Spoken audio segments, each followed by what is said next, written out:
For every swing, every moment, the Milwaukee Brewers fight. It's not just about hitting the ball, it's about leaving a legacy. This is Brewers Fan Central, bringing the heartbeat of Milwaukee directly to you. Before we dive into the details of this exclusive move, I have a quick but very important request for our community. If you live and breathe Brewers baseball, if you want analysis that goes beyond the obvious and insider information on what's happening behind the scenes at American Family Field, hit that subscribe button right now. Turn on the notification bell to ensure you're the first to know when breaking news drops. Join the most informed Brew crew on YouTube. Let's build this community together. We are at a crucial moment in the offseason. It's that time of year when, while many fans are focused solely on the big-ticket free agent signings or high-impact trades dominating national headlines, the subtle moves that define an organization's depth and security are happening behind the scenes, and that is exactly where we need to focus our attention today. My sources and an analysis of transaction logs confirm that the Milwaukee Brewers have officially lost an intriguing piece of their minor league system. The 25-year-old infielder Raynel Delgado is no longer part of our organization. He signed a minor league contract with the Tampa Bay Rays on November 22nd, a move that, while seemingly small at first glance, carries implications for how we are structuring our infield depth. To provide context, Delgado spent the entire 2025 season with our AAA affiliate, the Nashville Sounds. He was initially assigned to AAA Durham by the Rays, but the expectation, based on what I've been hearing from scouts and market analysts, is that he will receive a genuine opportunity to compete for a spot on Tampa Bay's major league roster during spring training. We know how the Rays operate. They are an organization known for identifying value where others see surplus, and Delgado's profile caught their eye. This comes right on the heels of the departure of another Nashville infielder, Vinny Capra, who signed with the Boston Red Sox last week. We are essentially seeing a reshaping of our immediate reserve front line. I have been following Delgado's development closely. He arrived at the Brewers and left the same way, with a minor league deal, opting for free agency. What strikes me and what I want to highlight for you is the quiet consistency he maintained. He had a surprisingly smooth year in terms of bureaucratic transactions, never called up to the main squad, never demoted, and never placed on waivers during the season. He was a daily pillar in Nashville. When we look at building a winning roster, we often underestimate the importance of these players who maintain stability on the farm. Losing this stability means the front office, led by Matt Arnold, will have to be aggressive to find new talent that can fill these gaps in Nashville. Should we need reinforcements in Milwaukee due to injuries? The narrative here isn't just about losing a player, but about asset management philosophy. Delgado is young, just 25 years old, and fits that mold of the forgotten prospect who often flourishes in new environments. The fact that he chose Tampa Bay says a lot about the perception of opportunity. With the Brewers' infield extremely crowded and talented at the MLB level, Delgado likely saw his path to the big leagues blocked in Milwaukee. It's an understandable business decision on his part, but one that leaves us with one less spot in our safety net. As an analyst and a fan, I view this with a mix of pragmatism and caution. We cleared space on the minor league roster, possibly to develop younger talent, but we lost a AAA veteran who knew how to play the game.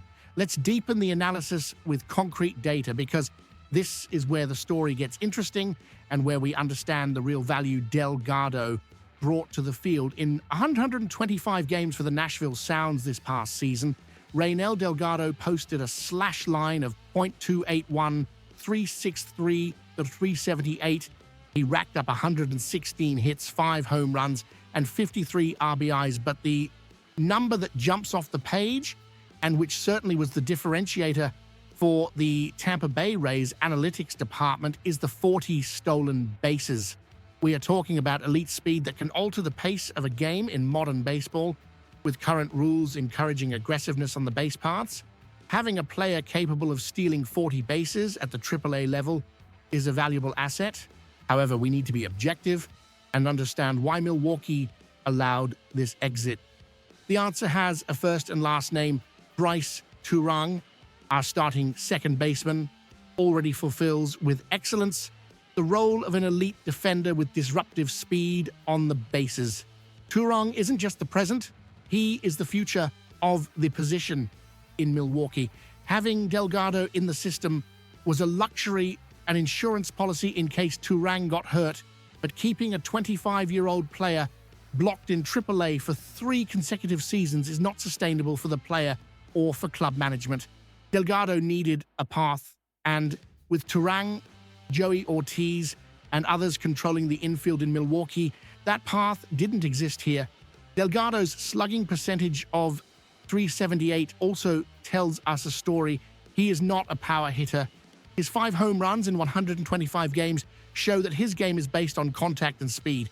The Brewers, in their current strategy, seem to be prioritizing infielders who can offer a bit more offensive impact or extreme defensive versatility.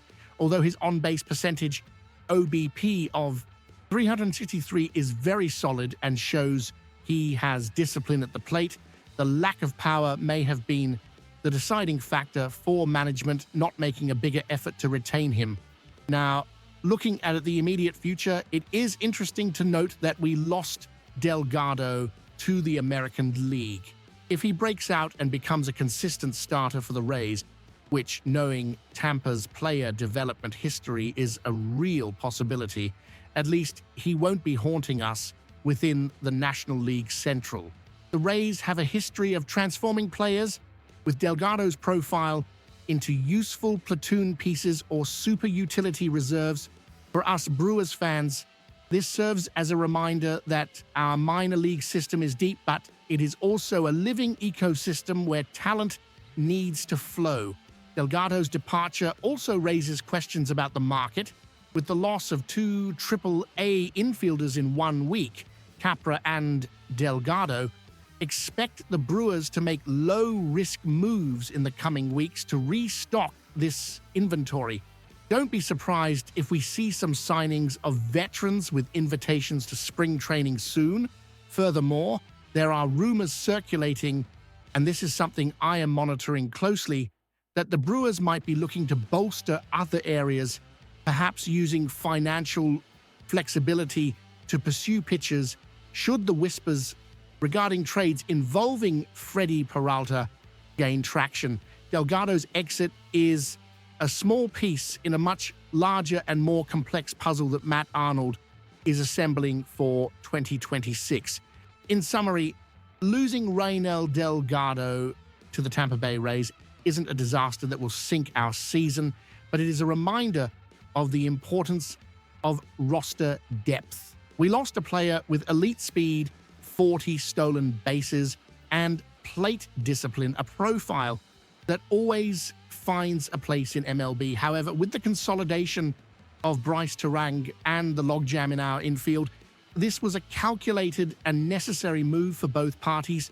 The Rays gain an intriguing option, and the Brewers clear space to develop the next wave of talent. I want to know your opinion, Brew Crew.